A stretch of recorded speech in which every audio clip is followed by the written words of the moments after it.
Last episode, we dived into the dark history of the American Museum of Natural History in New York, and today we are going to be in a different corner of the globe altogether.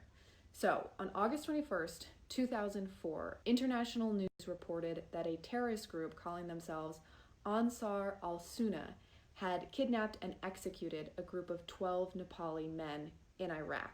A video of the execution was released to news outlets all over the world. How did 12 Nepalis come to be kidnapped and executed in Iraq? Why were they in Iraq? And what does all of this have to do with the United States of America? That is our story for today. Our story begins in Nepal with a young woman named 𝗀𝗵𝗿𝗲. She's born and raised in the Gorkha region of Nepal, and she marries a young man from her village named 𝗷𝗵𝗿𝗲. Together they get married, they have a kid, and 3 years after they're married, 𝗷𝗵𝗿𝗲 finds out that a recruitment agency where he had submitted his information has found a job for him. The job is at a fancy hotel in Amman, and it says it will pay $300 a month, which is currently about what 𝗷𝗵𝗿𝗲 makes in 1 year. But there's a catch, which is that 𝗷𝗵𝗿𝗲 needs to pay the recruitment agency for his job, and it's not a little bit of money. He needs to pay them $1,000, which is 4 times what he makes in a year. But he talks to 𝗀𝗵𝗿𝗲 and he talks to his family, and they decide that it's worth it for him to go because if he works for 2 years, he can pay off the loan and save for the future. So they take out a loan, 𝗷𝗵𝗿𝗲 pays the recruitment agency, and he says goodbye to 𝗀𝗵𝗿𝗲 and his family, knowing that he's not going to see them again for at least 2 years. Weeks go by and 𝗀𝗵𝗿𝗲 doesn't hear from 𝗷𝗵𝗿𝗲, which is what she knew to expect because she's 2 hours away from the nearest telephone and a letter will take months to arrive. And then on that fateful day in August, she learned other Nepalis were kidnapped and executed in Iraq. 𝗀𝗵𝗿𝗲 is of course devastated, but she's also confused. Why was 𝗷𝗵𝗿𝗲 in Iraq when his job was in Jordan? And on the other side of the world, a British journalist named 𝗀𝗵𝗿𝗄 is watching the news and asking a similar question. Why were 12 Nepalis in Iraq? So 𝗀𝗵𝗿𝗄 starts poking around and realizes that there is some seriously shady shit going on here. So through some amazing investigative journalism with help from people on the ground, he's able to retrace the steps of the 12 Nepali men. This is what he finds out happened to 𝗷𝗵𝗿𝗄. So 𝗷𝗵𝗿𝗄 lands in Amman, and he's taken to a house where his passport is taken from him, and he's locked inside a room with dozens of other men. The room is disgusting. The men are sleeping on thin, dirty mattresses. There's one toilet. It's overflowing. Once a day, someone comes and throws food at them through a window, and 𝗷𝗵𝗿𝗄 is there for almost 50 days, until one day a man comes and says, okay, pack up, you're going to Iraq.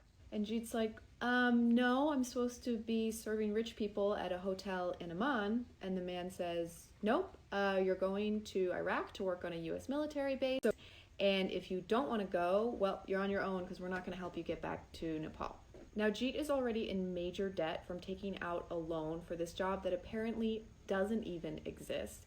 And it's not like he can just buy a ticket home willy-nilly. So 𝗷𝗵𝗿𝗄 doesn't really have a choice. He's essentially being coerced into becoming an indentured servant in an incredibly dangerous war zone. So he and 11 other Nepalis get in a truck to go to a military base in Iraq. And because they're on this road, traveling to a US military base, they're moving targets.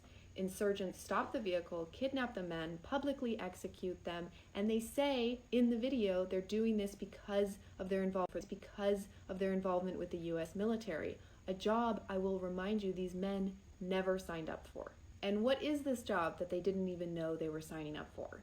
In military speak, they're referred to as TCNs, third country nationals. People hired to work on a military base who aren't from the US and also aren't from the local country where the base is actually located.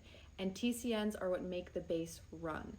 They work in the kitchen, in the laundry, in the cafeteria, everywhere. So when the execution video came out, the news was condemning the terrorists for the kidnapping and the killing.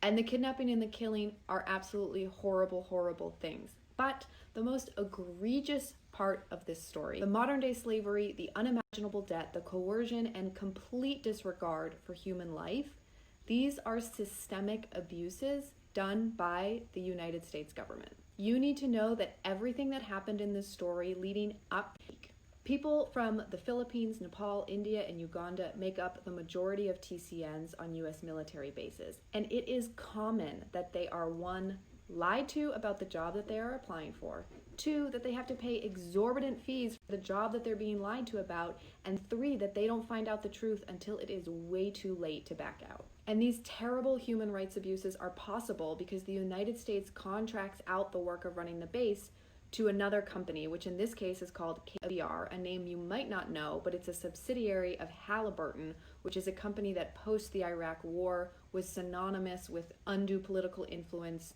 and fraud and corruption. Because what they care about is making the biggest profit possible, even if that means creating a pipeline of modern-day slavery. And the story gets even more frustrating. By US law, subcontractors and contractors are required to have insurance that will pay out to a family if a laborer is injured or killed.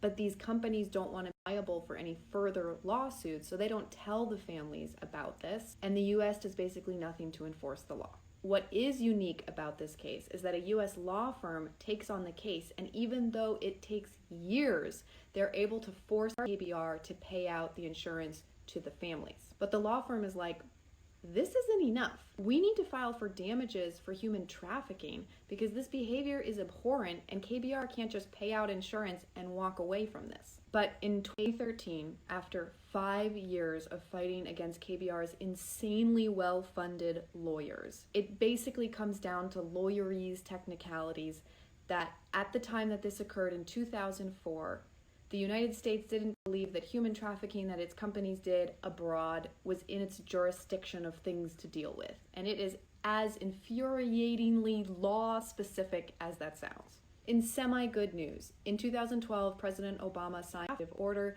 that prohibited a lot of this behavior. So the taking of the passports, which is a major sign of human trafficking, the insane recruitment fees, etc. But as we know, Trump has promised to revoke all of Obama's executive orders. He hasn't revoked this one yet, but he also hasn't done anything to show that he's actually enforcing it, which is one of the million reasons why it is so important that we get out and vote in this upcoming election, because the consequences of it are so far-reaching. If this is the first time you're learning about this, I'm not surprised. I didn't know about it either. There are resources at my link in bio to learn more about it because there is so much more to this story. I cannot recommend highly enough this book, The Girl from Kathmandu. My only bone to pick with it is that it references a grown woman as a girl in the title. But it goes so much deeper into 𝗀𝗵𝗿𝗲 story and how she overcame being a widow in Nepal and took on KBR and the United States' complete disregard for human life.